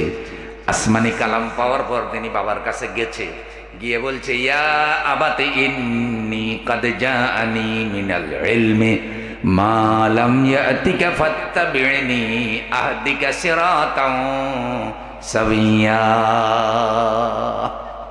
হে আমার আব্বা, আমার কাছে এমন এলেম এসেছে যা আপনার কাছে আসে নাই, আপনি আমার অনুসরণ করেন, হেদায়েত পেয়ে যাবেন। আমি নবী, আপনি নবী না। আমি রসুল, আপনি রসুল না। আমার কাছে ওহি আসে, আপনার কাছে ওহি আসে না। কিন্তু আপনার সৌভাগ্য, আপনি একজন নবীর বাবা, আপনি একজন রসুলের বাবা। আপনার ছেলে রসুল, আপনার ছেলে নবী, আপনার ছেলে হলো ইব্রাহিম, আল্লাহর খলিল, আল্লাহর বন্ধু। আল্লাহ যাকে খলিল হিসাবে গ্রহণ করেছে, এমন একটা সৌভাগ্যবান সন্তানের পিতা আপনি। আপনি আমার দাওয়াতটা গ্রহণ করেন, কারণ ছেলে চেয়েছে তার বাবা যেন কোনোভাবেই জাহান্নামে না যায়, বাবা যেন আল্লাহর পথে চলে। কিন্তু বাবা তো ছেলের কথা শুনে না, বাবা নমরুদের পক্ষে। নমরুদের পক্ষে থেকে ছেলের আগুনে পর্যন্ত ফেলে দিয়েছে। ইব্রাহিম আলাইহিস সালাম যখন আগুনে পড়ে, তখন ইব্রাহিম আলাইহিস সালাম বড় শোকাহত, কিন্তু সবর করতেছেন কঠিন। জিবরাইল আমিন আল্লাহর কাছে কাঁদে, কেঁদে কেঁদে বলে, আল্লাহ, তোমার খলিলের জালেম নমরুদ আগুনে ফেলে দিচ্ছে, তুমি আমার অনুমতি দাও, তোমার খলিল ইব্রাহিমকে আমি আল্লাহ আমি জিবরাইল একটু সাহায্য করি। তাহলে ইব্রাহিম আলাইহিস সালামকে সাহায্য করার জন্য জিবরাইল অনুমতি চাইলেন কার কাছে? যে আমি জিবরাইল সাহায্য করার জন্য রেডি। আল্লাহ তাআলা জিবরাইলের আবেদন কবুল করলেন। জিবরাইল, তোমার আবেদন কবুল, তবে আমার খলিল ইব্রাহিমকে যে সাহায্য করবা, করার আগে ইব্রাহিমের অনুমতিটাও নিবা, আমার অনুমতি যথেষ্ট না। এবার জিবরাইল কাঁদতে কাঁদতে আসছে, ইব্রাহিম আলাইহিস সালামকে রশির মধ্যে বেঁধে ফেলছে জালেম নমরুদ। দূরে আগুনের দরিয়া, এত গরম, ওখানে কেউ যেতে পারে না, সরকার মতো টান দিয়ে ঘুরে ইব্রাহিম আলাইহিস সালামকে আগুনে ফেলবে, ওভাবে বেঁধে রেখেছে। জিবরাইল আসছে, বলছে, ওগো আল্লাহর খলিল ইব্রাহিম আলাইহিস সালাম, আল্লাহ আমাকে পাঠিয়েছে আপনাকে সাহায্য করার জন্য। আপনি যদি অনুমতি দেন, এই রশিদ থেকে আপনাকে খুইলা আমি মুক্ত করে দেব, আগুনের দরিয়ার মধ্যে আমি নমরুদের ঢুকাইয়া দেব। তবে আল্লাহ বলছে, আপনি অনুমতি না দিলে আমি যেন এই কাজটা না করি। এখন আপনি অনুমতি দিচ্ছেন কিনা বলেন তো? বাংলাদেশি হুজুর হইলে কি কইতো? ওই তো, জিবরাইল এত দেরি করলি কেন রে, তাড়াতাড়ি আমারে সরাইয়া জালেমের গোষ্ঠী রে ঢুকা, কইতো নি? এটা স্বাভাবিকভাবে আসে আর কি। কিন্তু ইব্রাহিম আলাইহিস সালাম তো আর আমাদের মতো হালকা ইমানদার না, তিনি তো রসুল, তিনি তো নবী। তিনি বলছে, জিবরাইল সরে যাও, সরে যাও। আল্লাহ যদি আমারে সাহায্য করার দরকার মনে করে, তুমি জিবরাইলকে পাঠানোর কোনো দরকার নাই, আল্লাহ তো সরাসরি আমারে সাহায্য করতে পারে। বুঝছেন নি বিষয়টা? যে যদি আল্লাহ আমারে সাহায্য করতে চায়, তো তুমি জিবরাইলকে কেন পাঠাইলো? আল্লাহ তো সরাসরি সাহায্য করতে। আমি আমার আল্লাহরে চাই। এই জবাবের তাৎপর্য কি? এই জবাবের তাৎপর্য নমরুদের ক্ষমা করে দেওয়া না। এই জবাবের তাৎপর্য হইল, তিনি যে আল্লাহর প্রেমে, আল্লাহর ভালোবাসা, ইমানি পরীক্ষা দিচ্ছেন। আল্লাহ তাআলা তার ব্যাপারে কি করে তিনি এটা দেখতে চেয়েছেন। ইব্রাহিম আলাইহিস সালাম ধৈর্য ধারণ করতেছে। আমার বন্ধু তার বাবা সহ জুলুম অত্যাচার করে তারে দরিয়ার মধ্যে ফেলে দিয়েছে। আল্লাহ তাআলা দরিয়ায় না ফেলে, আগুনের দরিয়ায় না ফেলেও তারা বাঁচাইতে পারতেন, কিন্তু সেটা ইতিহাস হতো না। আল্লাহ তারা আগুনের মধ্যে ফেলে দিয়া কেন বাঁচালেন? আল্লাহ দেখালেন যে আল্লাহ চাইলে আগুনকেও ফুল বাগান বানাইতে পারে। নমরুদ যেটা চায় সেটা হয় না, আল্লাহ যেটা চায় সেটা ঠেকানো যায় না। লিল্লাহে তাকবীর।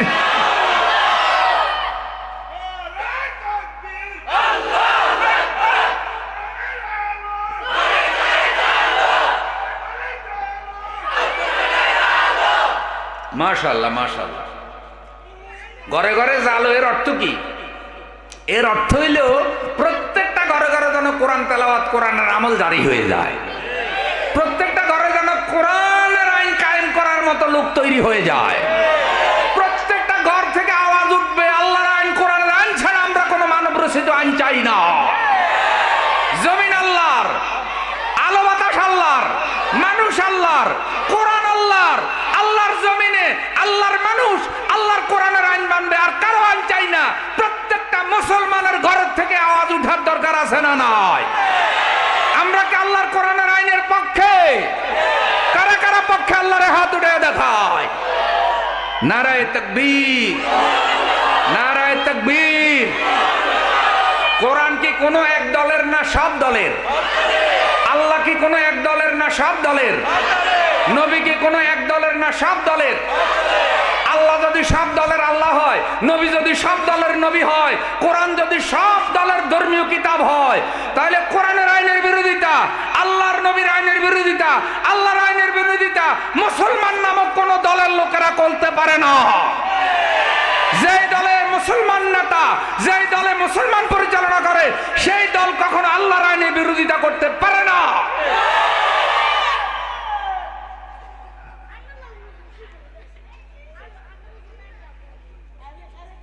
প্রিয় ভাইয়েরা আমার,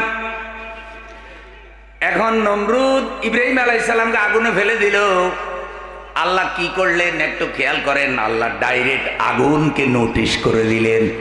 জানা থাকলে সবাই পড়েন, কুলনায়া নারু কুনি বারদাও ওয়া সালামান আলা ইব্রাহিম।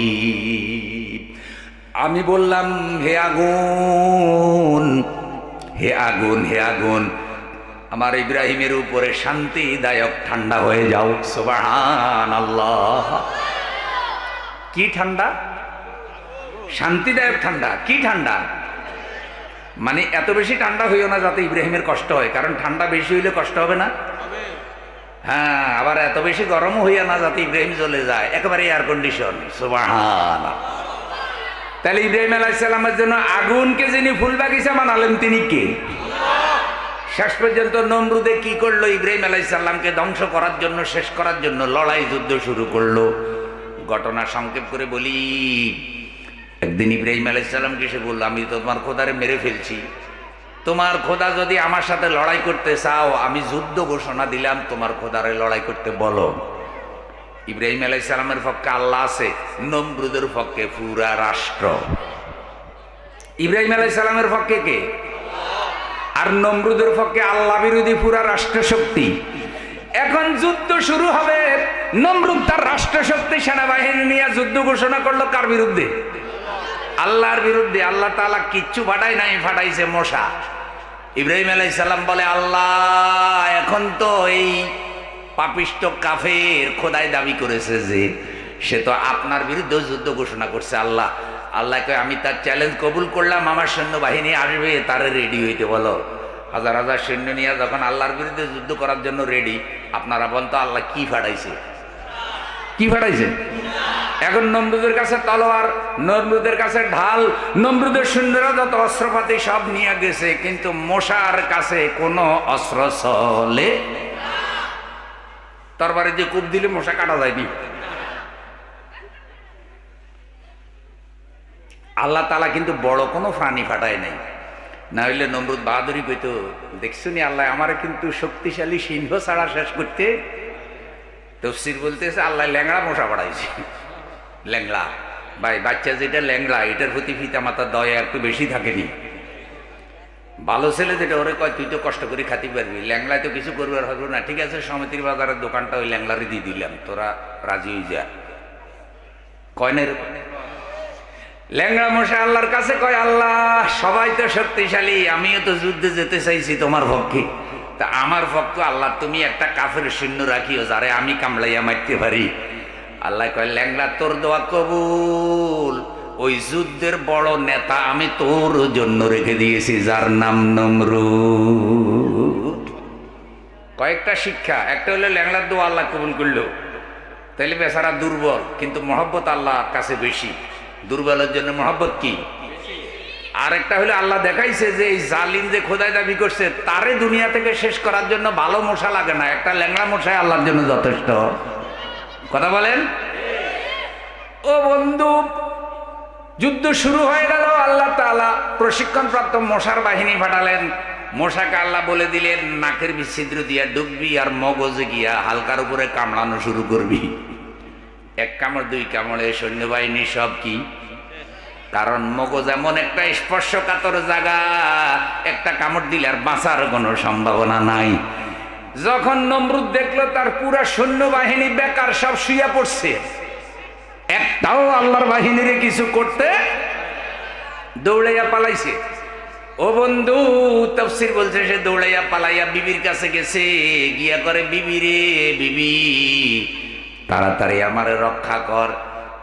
ইব্রাহিমের খোদায় কি বাহিনী পাঠাইলো রে, মশার মতো, একটাও তো কিছু হইল না, সব আমার সৈন্য মাইরা শেষ। বউ কইতেছে, আগেই বলছি ইব্রাহিমের সাথে বেশি বাড়াবাড়ি করিও না, তাহলে তোমার উপায় থাকবে না। কেমন মশা, কি বাহিনী, তোমার সব সৈন্য খাইয়া শেষ করলো। এমন সময় ল্যাংড়া গিয়া ঢুকছে। নমরুদ কয়, এটাই তো সেইটা, এটাই তো আমারে কামড়াইছে।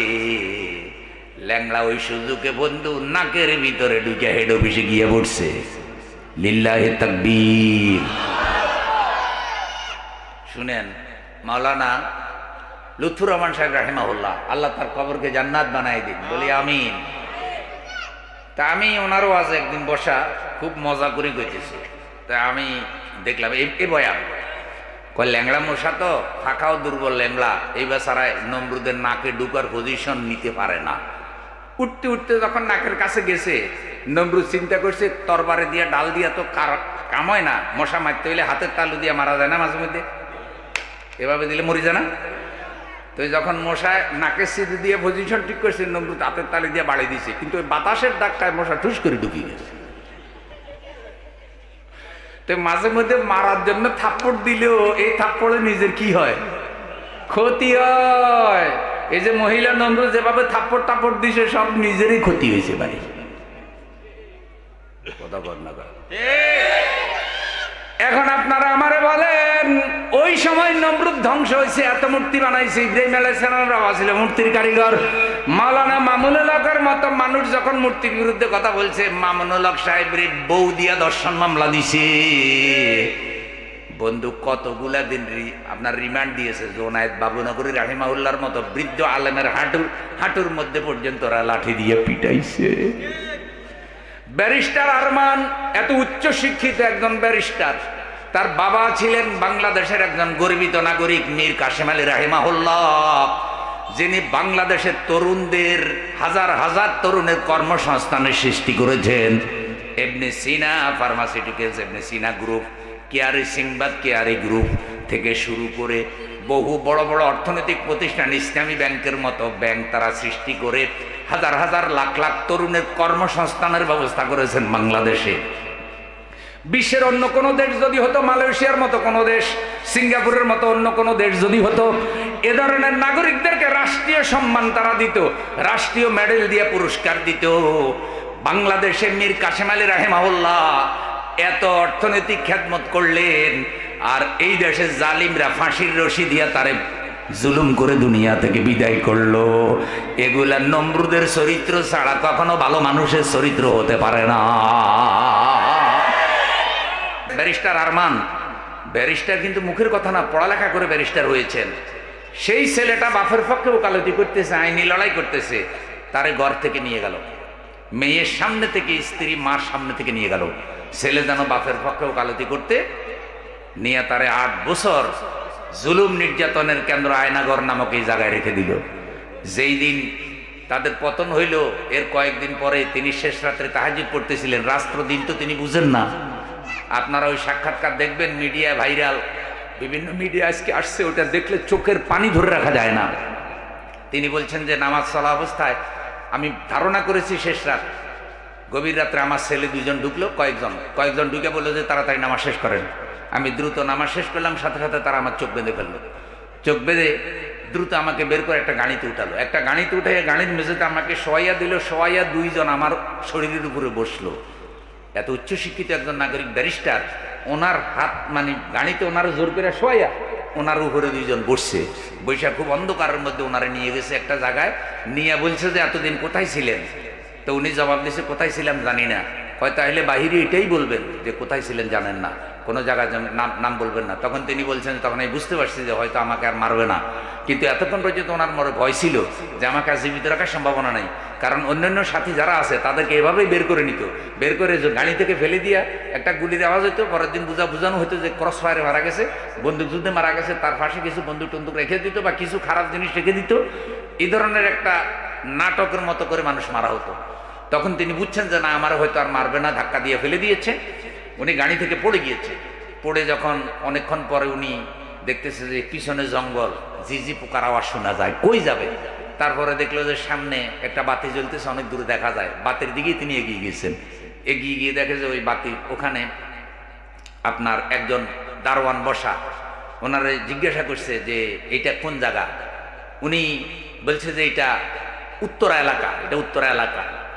তো ওখান থেকে উনি চিন্তা করেছেন যে আমি কোথায় যাব, আমার তো মিরপুরে বাসা, আমি কোথায় যাব? তখন তিনি বলছেন যে আমার ফজরের আজান হলো। আমি তখন ওনাকে জিজ্ঞাসা করলাম, ভাই আমি তো মসজিদ কোথায় আছে? তখন তাকে একটা মসজিদ দেখায় দেওয়া হলো, অত দূরে একটা মসজিদ। ওই মসজিদে গিয়ে দেখেন, তিনি দেখলেন যে উত্তরা 15 নম্বর সেক্টর মসজিদ। তখন তিনি আরো শিওর হলেন যে তিনি উত্তরায় পড়ছেন। ওখানে তিনি ফজরের নামাজ পড়ছেন। ফজরের নামাজ পড়ে বসে আছেন। তিনি চিন্তা করছেন যে আমি এখন কোথায় যাব।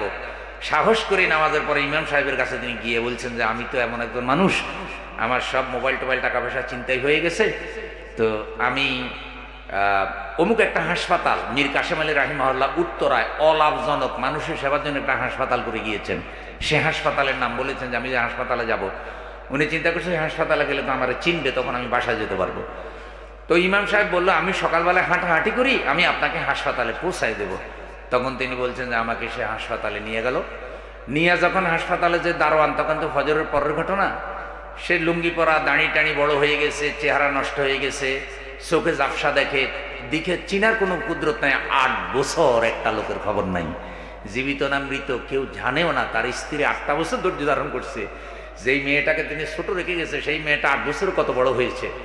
তো ওখানে ওই দারোয়ান বলছে যে অফিসে কোনো কর্মকর্তা নেই, ওরা 9টা বাজে আসবে, ধাক্কা দিয়ে সরাই দিলে আপনি অপেক্ষা করেন। রাস্তায় বসেছিল 9টা পর্যন্ত। তারপরে যখন একজন কোট প্যান্ট পরা স্মার্ট পোশাক পরে একজন অফিসার ঢুকতেছে, উনি দৌড়ে গেছে তার কাছে। দৌড়ে যাওয়ার সময় অফিসারের হাতে মোবাইল ছিল, উনি মোবাইলটা লুকাই ফেলছে। উনি আবার ভয় করছে যে কে আসতেছে লুঙ্গি পরা, তারপর গায়ে গামছা, কি মোবাইল টোবাইল চিন্তা করেন নাকি কোন ধরনের মানুষ। তো উনি গিয়ে বলতেছে, ভাই আমি একজন বিপদগ্রস্ত মানুষ। ওই লোক ওনারা চিনে নাই, যে আপনি মোবাইলটা আমাকে দেন, আমার একটু সামান্য কাজ আছে। তো ভয়ে ভয়ে উনি মোবাইলটা দিল। মোবাইলটা দেওয়ার পর উনি গুগলে চার্জ করলো, নিজের নাম চার্জ করে নিজের ছবি আসলো, অরিজিনাল ছবি যেটা। ওই ছবিটা খুলে উনি ওনার সামনে ধরছে, নিজের চেহারার সাথে মিলে, যে দেখেন তো এই ছবি এবং এই মানুষটার সাথে কিছু মিলে কিনা, আপনি আমার চিনছেন কিনা।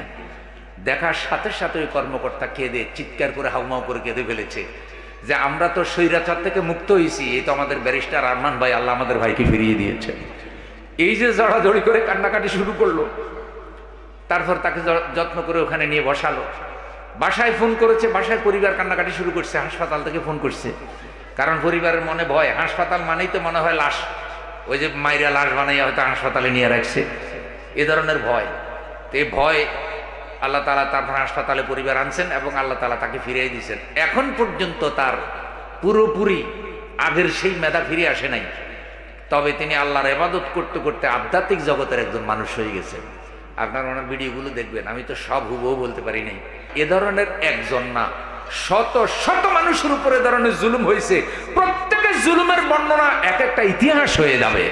আপনারা বলেন তো, ফেরাউন নমরুদ তো এত নিষ্ঠুর ছিল না? এদের জুলুম নির্যাতন কাফের ফেরাউন নমরুদকে পর্যন্ত হার মানাচ্ছে।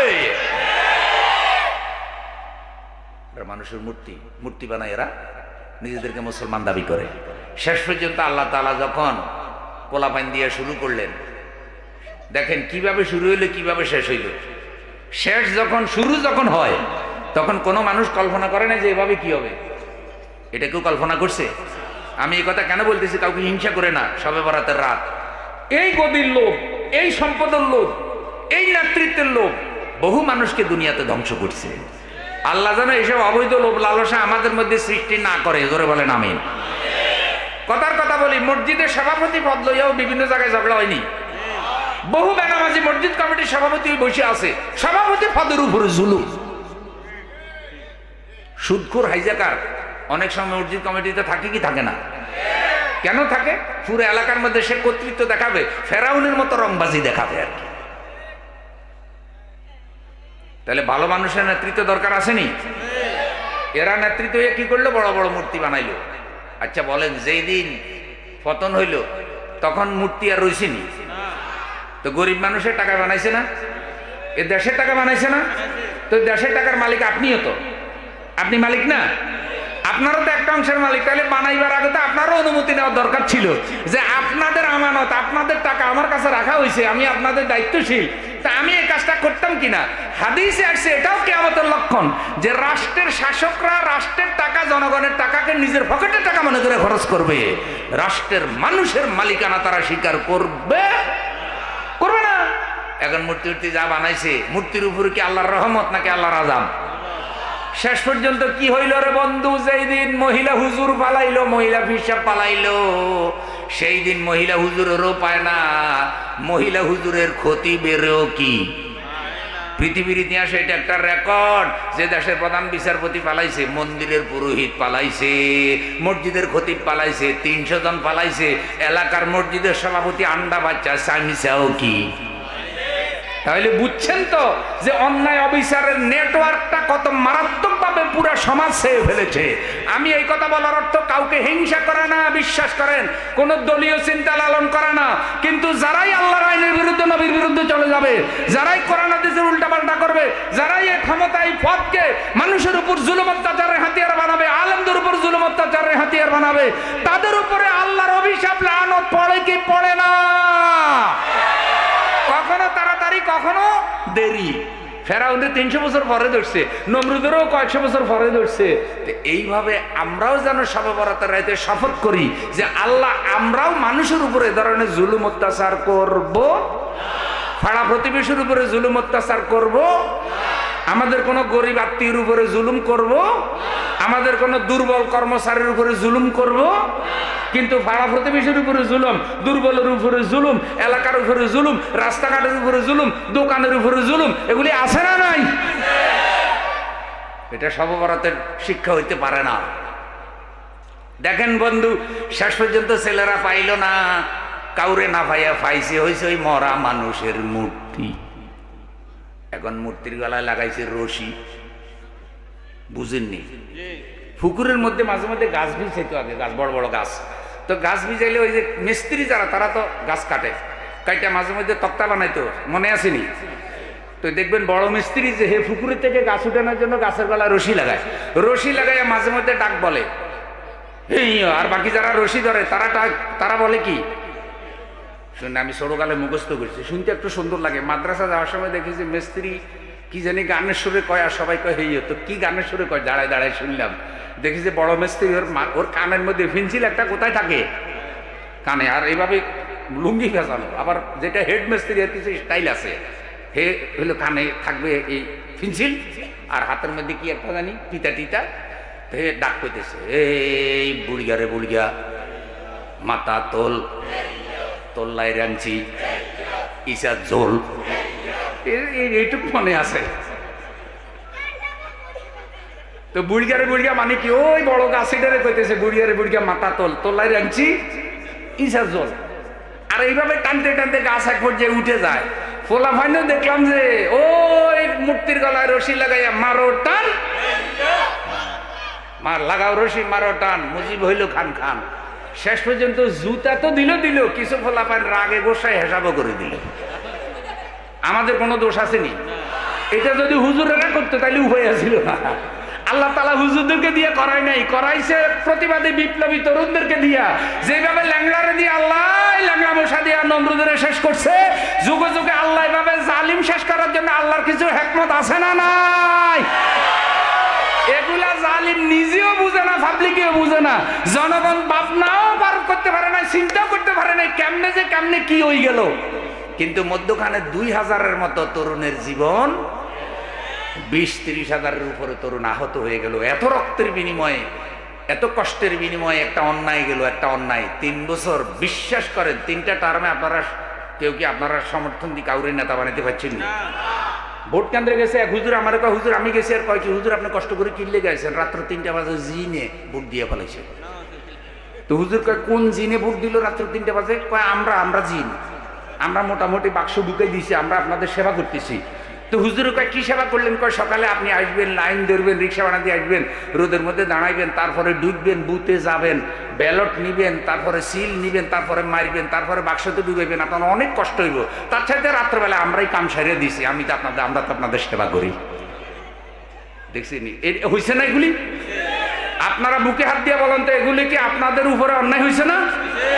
এগুলি কি তামসা না? তামসা না? পরের দিন আবার সাংবাদিক এনে কয় কি, জনগণ দলে দলে আমাকে দিছে, করছে চুরি আর ব্রিফিং দিতেছে কি মিথ্যা। তো এগুলি আল্লাহ সয়নি কোন। তা আমরা যে কইতেছি কোরআন হাদিস অনুযায়ী ভালো হয়ে যান, শিরিক করিয়েন না। আপনি রাস্তাঘাটে শিরিক প্রতিষ্ঠিত করছেন, আইনের মাধ্যমে শিরিক প্রতিষ্ঠিত করছেন। আপনি বলতেছেন ধর্ম যার উৎস সবার, আপনি বলতেছেন মা দুর্গা গজে ছড়ে পৃথিবীতে আসার কারণে দানে বরকত হয়। আপনার নেতা বলতেছে আমি হিন্দুও না, আমি মুসলমানও না। আরেকজন বলতেছে ধর্ম হইল মদের মতো নেশা, যারা ধর্ম মানে তারা নেশাখোরের মতো নেশা। তারপরে আরেকজন বলতেছে বিসমিল্লাহ কোনো ফজিলত নাই, বিসমিল্লাহ পড়ে কোনো বক্তৃতা শুরু করার দরকার নাই। আরেকজন বলতেছে মহিলারা তাদের কুচ্ছিত চেহারা ঢেকে রাখার জন্য বোরকা পরে, যারা বোরকা পরে এগুলো কখনো ভদ্র মহিলা হইতে পারে না। আরেকজন বলতেছে আমরা যে সংবিধান বানাইছি এই সংবিধান হলো জাতির কোরআন শরীফ। আরেকজন বলতেছে আল্লাহ রসুল নিজে কাবাগরের অর্ধেক মূর্তি পূজার জন্য ছেড়ে দিছে। হুজুরেরা আসলে ইসলাম বুঝে না, কেন হুজুরেরা মৃত্যুর বিরোধিতা করে? আল্লাহ রসুল নাকি কাবাগরের অর্ধেক মূর্তি পূজার জন্য ছেড়ে দিছে, রসুলের নামে পর্যন্ত মিথ্যা কথা।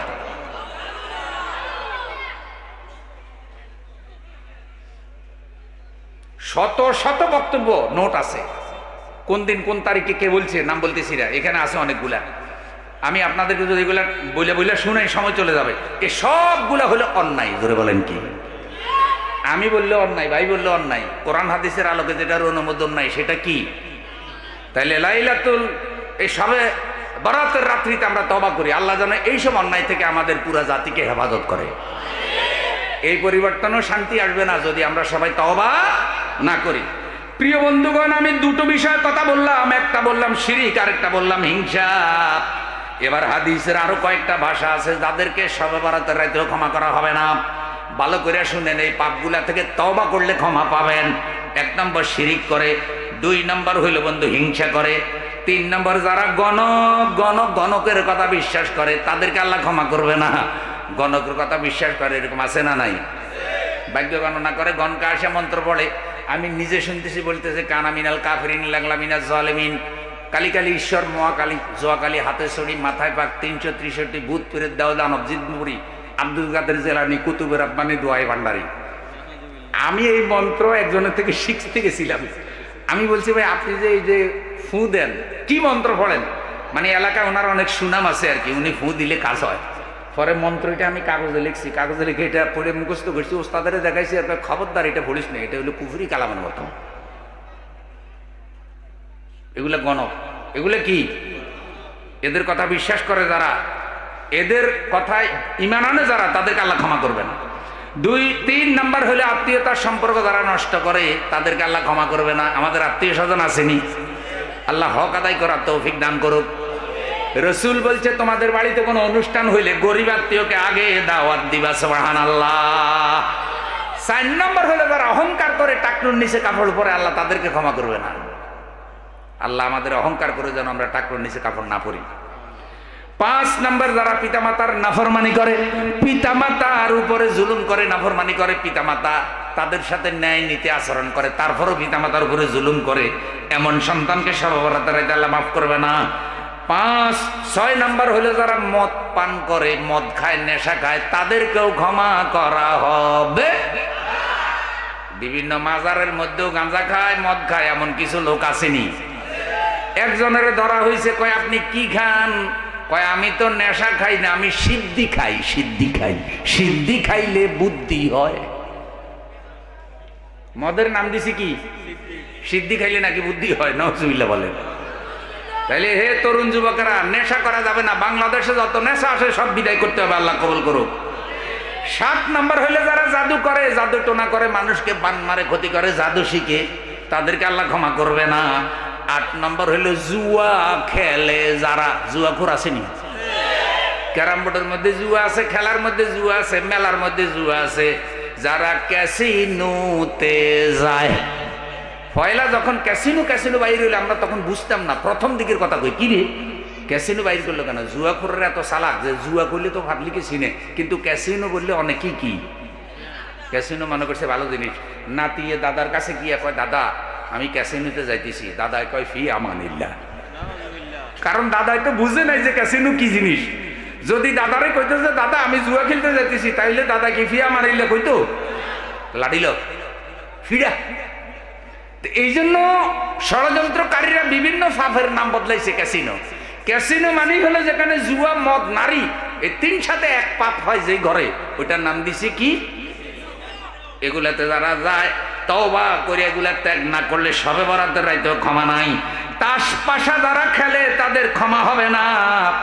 যারা দ্বন্দ্ব সৃষ্টি করে, দ্বন্দ্ব মারামারি লাগায়, আসেনি সমাজের মধ্যে এমন এমন সমাজের মধ্যে গ্রাম্য পলিটিক্স আছে, দুই গ্রুপের মধ্যে মারামারি লাগাইয়া শেষ পর্যন্ত বিচারক সাইজা দুরুবুয়ুর থেকে বান্ডিল খায়, নাই বিচার করে না। আসেনি টাকা দিলে দরবারে বিচারকের কিনা কিও। কালকে দেখলাম গরম গরম হক কথা বলে, আজকে দেখি কথা কয় না। কয় কথা কেমনে কইব, রাতে রান্ডালে বান্ডিল খাইছে। আসেনি ভাই, এগুলি যারা করে দ্বন্দ্ব সংঘাত সৃষ্টি করে আর অন্যায় অবিচার করে বিচার চুরি করে, তারা তওবা না করলে তাদের ক্ষমা হওয়ার সম্ভাবনা। 11 নম্বর হইল যারা ডোল তবলা হারমোনি বাজায়, নাচ গান করে, 24 ঘন্টা অশ্লীলতা বেহায়াপনার মধ্যে থাকে, আল্লাহ তাদের ক্ষমা করবে না। 12 নম্বর হইল যারা হারাম খায়, তাদেরও ক্ষমা। হারাম খায় আছে না, সুদ খায়, এরকম আসেনি, ঘুষ খায়, মদের ব্যবসার টাকা, সন্ত্রাসের টাকা, চাঁদাবাজির টাকা, অবৈধ ব্যবসার টাকা, এগুলি সব হারাম। এটা খাইলে দোয়া কবুল। তাইলে আখেরি কথা হইলে এটা, রাত্রে জাগবেন, নফল ইবাদত করবেন, ঠিক আছে। আমি উদ্বোধনীতে যে আয়াতটা পড়েছি সে আয়াতের অনুবাদ বলি। আল্লাহ বলছি ইয়া আইয়ুহাল মুজাম্মিল, হে আমার প্রিয় রাসূল, হে আমার প্রিয় নবী। রাসূলকে আল্লাহ সম্মানের সহিত কম্বল আচ্ছাদিত ব্যক্তি বলে ডাকছে। কুমিল লাইলা ইল্লা কালিলা, আপনি রাত্রে জাগুন, অল্প সময় হলেও জাগুন। নিসফাহু আও ইনকুস মিনহু আও জিদ আলাইহি ওয়ারাত্তিলিল কুরআনা তারতিলা, রাতের অর্ধেকটা জাগুন, না হয় আরো একটু বেশি জাগুন, না হয় তার থেকে কম জাগুন। আপনার যতটুকু সামর্থ্য আছে শরীরে কুলায়, অর্ধেক রাত অথবা 3 ভাগের 1 ভাগ অথবা 3 ভাগের 2 ভাগ। সারা রাত আপনি পাইকারি দরে ঘুমাবেন না, রাতের কিছু অংশ জাগুন আর কোরআন তেলাওয়াত করুন সুন্দর করে থেমে থেমে। আমার আলোক দিয়ার ভাইয়েরা, রমজান মাস আসতেছে, কোরআন নাজিলের মাস রমজান মাস। সিদ্ধান্ত নেন কোরআন পড়বেন, প্রতিদিন 1 পারা করে পড়বেন। আজকে থেকেই সিদ্ধান্ত নেন, প্রতিদিন 1টা পাতা করে পড়ুন, 1টা পারা পড়ুন, আধা পারা পড়ুন, সামর্থ্য অনুযায়ী পড়ুন। খতমে তারাবিতে কোরআন শুনলে পড়ার হক আদায় হবে না, তারাবিতেও শুনুন, নিজেও তেলাওয়াত করুন। কোরআন পড়ুন, হাদিস পড়ুন, সে আলোকে জীবন গড়ুন। আমাদের ঘরগুলি হয় যেন কোরআনের আলোকে আলোকিত, আমাদের সমাজ যেন কোরআনের আলোকে আলোকিত হয়, আমাদের সংসদ যেন কোরআনের আলোকে আলোকিত হয়, আমাদের দলগুলা, আমাদের দলের নেতারাও যেন কোরআনের আলোকে আলোকিত হয়। কোন দল, কোন নেতা, সংসদ, প্রভাবশালী, দেশের বিচারক, বুদ্ধিজীবী কেউ যেন কোরআনের আইনের বিরোধিতা না করে। আল্লাহ শবে বরাতের রাতে আমাদেরকে এই সমজ, এই বুঝ দান করুন। একটু জোরে জোরে বলেন আমিন।